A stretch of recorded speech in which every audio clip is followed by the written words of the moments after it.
Boy, Flynn. Good boy, Flynn. Hi. You gonna bite the water? Girl, Nola. Good job. Here it comes. Wow. Wow, he's so brave.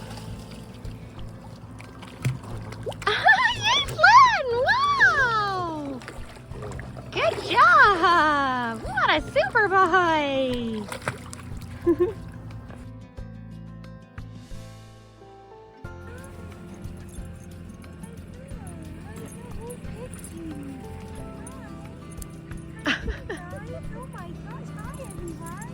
Good boy!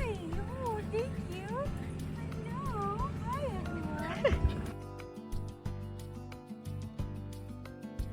She's bringing it back to them. Good job, buddy. Good boy.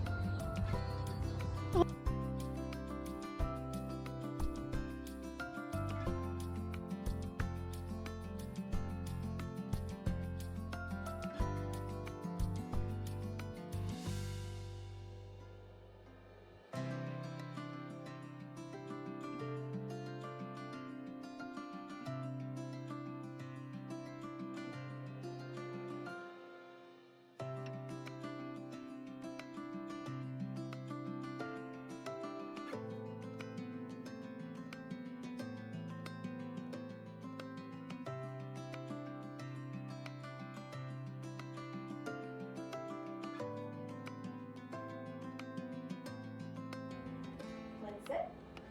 Yes. Down. Yes. Stand. Yes. All done. Good boy. Flynn, sit. Yes. Down. Yes. Stand. Yes. All done. Good job.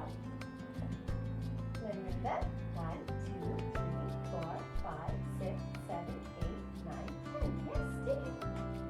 Good boy. Find it. Good. Watch me. 1, 2, 3, 4, 5, 6, 7, 8, 9, 10. Yes, good boy. All done. Good job. Let's sit. Yes. Stay. Yes. Stay. Yes. Stay. Yes. Stay. Yes. Stay. Yes. Good boy. Awesome. Good job. What a man. Flynn, ring the bell. Yes, good boy. Look out. Yes. Flynn, stay. Yes. Stay. Yes. Stay. Yes. Stay. Yes. Stay. Open. Then stay. Yes. Open. Flynn, sit. Yes. Stay. Yes. Stay. Yes.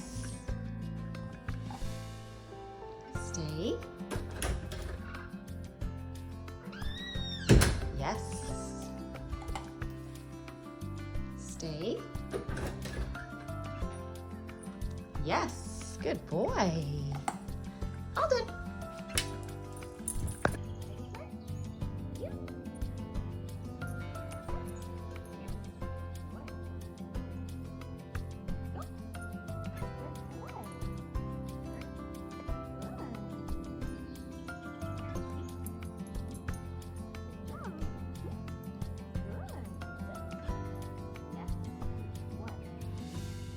Done.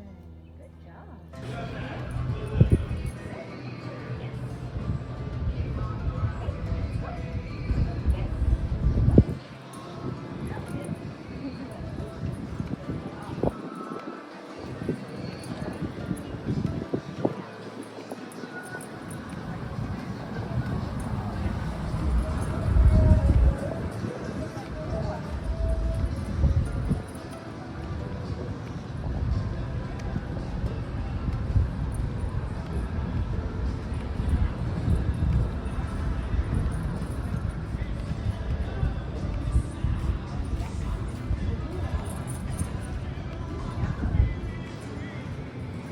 Whoa.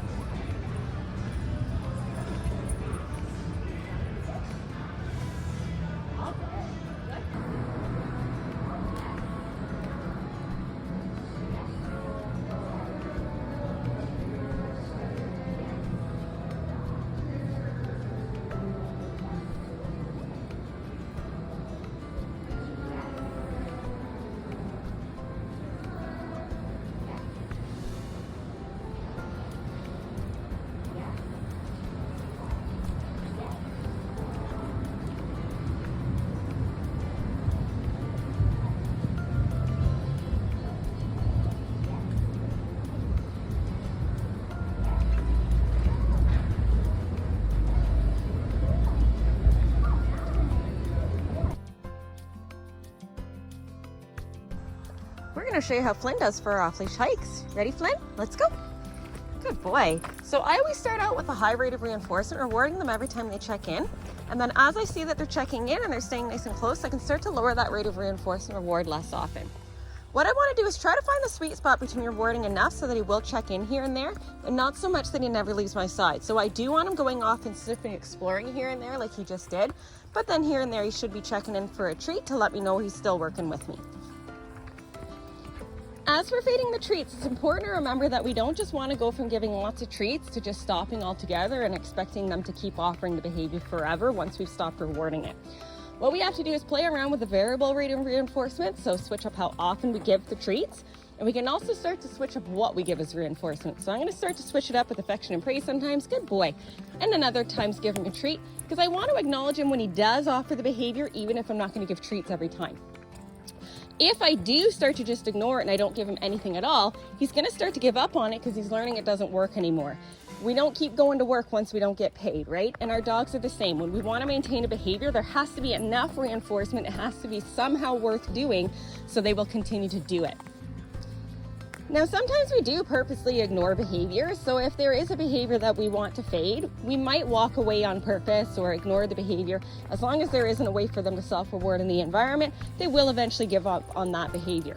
So things like jumping up for attention or barking at us, we can walk away and ignore those behaviors because we actually want those behaviors to extinguish. But for anything that we want to maintain, we do have to have some kind of an ongoing reinforcement schedule to make it worth it for them to continue offering the behavior. Good boy, Flynn. Well done, go play. Out here, I'm mostly just using kibble for Flynn. Because we've worked together a lot in this environment, it's really easy for him to make the choice to check in and work with me. So I don't have to use lots of high value stuff. But anytime you go somewhere new or there's more exciting sights and smells and distractions, you'll need to switch it up to some higher value rewards to make it worth doing. Now, as you're building up this reinforcement history that all the best stuff comes from us, it's important to have your puppy dragging a long line to prevent them from running off and self-rewarding in the environment. So what I mean by that is if I go somewhere new and Flynn runs off chasing birds and squirrels or running up to strangers and saying hi, and I don't have a line or any way to prevent him from self-rewarding in the environment, that's what he's going to find reinforcing. So that's what he'll continue to do whenever he gets into that environment.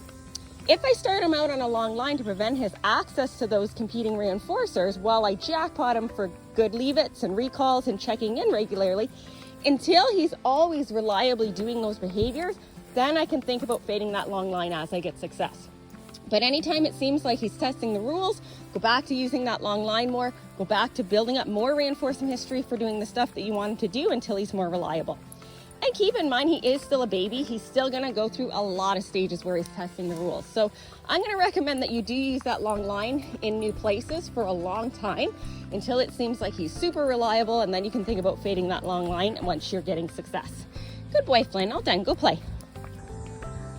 I've hidden on Flynn. We're gonna do an out of sight recall. Flynn, come! Yes, good boy, all done, go play. So it's not just about food, it's also about coming out and playing fun games so that you're really fun and exciting to work with. One of the games that we play lots of is hide and go seek. I hide on them, I call them, when they come racing in, I give them a really good treat, and then I send them to go play. Sending them to go play at the end of that recall is a really important part of the equation, and it's a piece that a lot of puppy owners actually mess up on.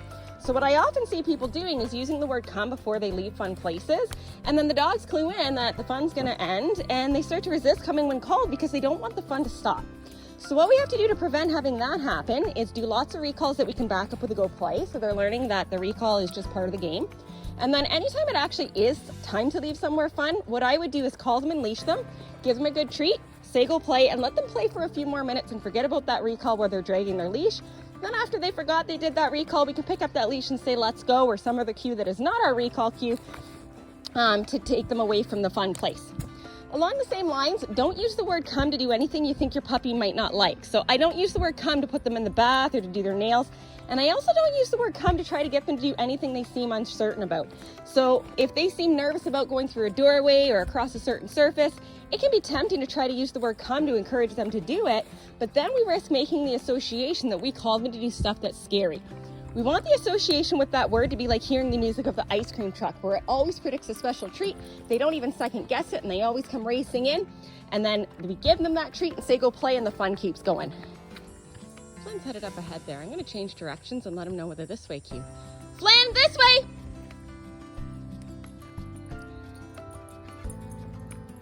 Yes, good boy, all done, go play. Now realistically, the this way cue is just a cue to follow, and the reward could just be going and have fun in another direction. It doesn't necessarily need to be a food reward, but if they turn on a dime and come racing in like he just did, I do like to give a food reward to encourage a nice fast response like that in the future. Good boy, Flynn, all done, go play.